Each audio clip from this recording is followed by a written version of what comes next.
let's continue. Oh. Mm-hmm. Okay, and we're back. I am Eli Phillips. I am here interviewing Catherine Elliss. It's a very exciting time as she has just released her graphic novel, The Man Who Came Back. I think it's time that the viewers out there get to know you a little bit more. Catherine, tell us, when did you realise you wanted to be a writer? Mm-hmm. I wrote my first book when I was 5. You're 5? Yes, it was on, I don't know if people remember, but we used to have on your desk, they used to have like the little flip calendars. Yeah. And so I used a flip calendar to write a little book. And so I had it for years. And it was actually all about fairies and, you know, a little secret garden and everything. But that was the first book that I wrote. Impressive. So, yeah. And how long does it take you to write a book? It just depends. Okay. So I haven't I've written and finished at least one book in the last 7 years since the last time I published a book. Okay. And this one I actually wrote, I think I mentioned in another interview, I actually pretty much wrote that overnight because there was an issue. Can you hold up that book? Sorry. I love the visuals. Yeah. Great. So you can I'll just do a little bit of a flick through so you can see the fabulous pictures by Nariki Tiariki. And you can see there's not much writing on each page, so it suits, I know from the past that especially young men, like older mid to older teens and, young men, but also women as well. Like I've used this with hundreds of people over the years in different classrooms, different settings that I've been doing or coaching. And I've forgotten the question.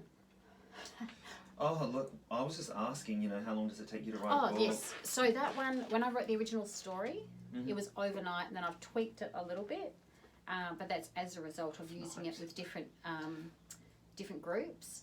And so overnight means that when you've got an idea, it doesn't take you long to piece the dots together. Okay. But when I did do, can you just pass me a copy of the other book? This is the last book. Okay. I think it's under there. Yeah. So this is the last book that I published 7 years ago, which is actually for the people similar age demographic. So this one's actually a non-fiction. But just when we go through this one, each chapter is like 5 to 7 pages. And it's the kind of book I want to read. Yeah, that's right. And I even suggest people even put it in the toilet. Yeah. Because people will pick it up and read it. So I suggest people maybe read it a chapter a day or different things. But that one, I was planning on going overseas and writing and doing my normal schedule, which could be writing 4 or 6 hours a day or different things. But because I changed what I was doing and I had to get a job, and so I'd already given up my job, given up where I was living, and I was heading overseas. And then at the last minute I changed my mind, so I went back to full-time teaching. So that one, the first draft I actually wrote, I think I was writing up to 14 hours a day over 2 weeks.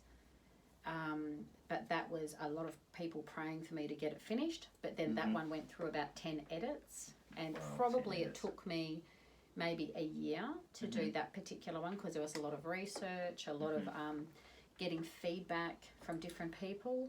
So, yeah. What's your work schedule like when you're writing?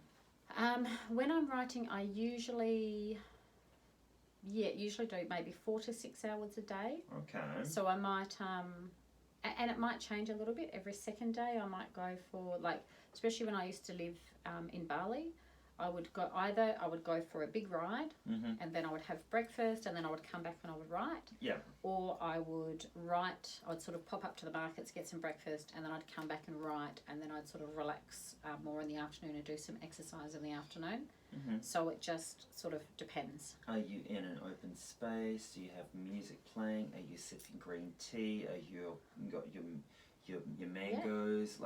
Is there something that's like your little go-to when you're writing that's a part of your process? Yeah, usually. Well, I'm a big fan of chocolate, so if I was a writer, not that I am, there'd be some Cadbury chocolate there, probably caramello.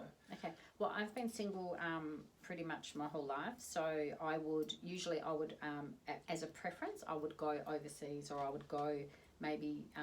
I think I mentioned in one of the interviews before that I've usually done teaching to support myself while I'm building business, different things. So I'd usually go on school holidays or things like that, or I'd take off by myself. In more recent years, I have quite often been living in a house full like I am now. Okay. So I have a quiet space. So we're in my office now. But when we've got everybody else downstairs, then I go up, I've got a spare desk in my bedroom. Okay. So you just have to create spaces where you are to still do that. But obviously when you're in a big house and there's lots of noise or different things, so then I just put my headset in and just like I praise and worship to try and get into that quiet space that I used to probably more likely rely on isolating myself more by going up into the mountains or something.